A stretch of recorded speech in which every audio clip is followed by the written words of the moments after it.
নিজের চোখে দেখা। কিছুদিন আগে একটা জানাজা পড়িয়েছে, খোদার কসম করে বলছে 6:30 ইন্তেকাল করেছে। হসপিটালের বিল দেনেওয়ালা নাই, 4 সন্তান।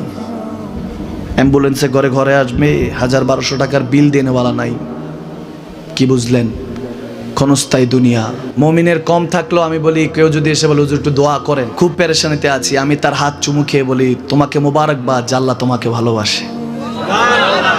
পেরেশানি তো মালিক দেয়, এই জন্য এটা রহমত মুমিনের জন্য। পেরেশানি দেয় যখন ফেরেশতারা বলে আল্লাহ চাইতেছে চাইতেছে, টাকা পয়সা চাইতেছে, বলে এটা কি? বলে ফাসেক, দে বিদায় কর, বিদায় কর।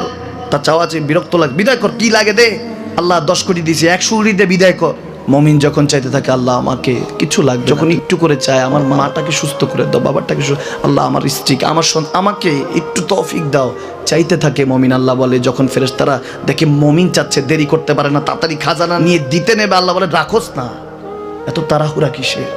তার চাওয়ার মধ্যে তো প্রেম আছে, একটু চাইতে দেস না। থাকুক না মুমিন আর একটু পেরেশান, থাকুক না, থাকতে দেস না, একটু থাক, একটু থাক। পেরেশানিতে রেখে আল্লাহ মজা নেয়, মহব্বত নেয়, মুমিনের অন্তর থেকে খুশবু নেয়। আল্লাহর বড় মায়া। মুমিন যখন চায় আল্লাহ তখন মায়ার নজর নিয়ে তাকায়, হায় হায় আমার বান্দা, সুবহানাল্লাহ।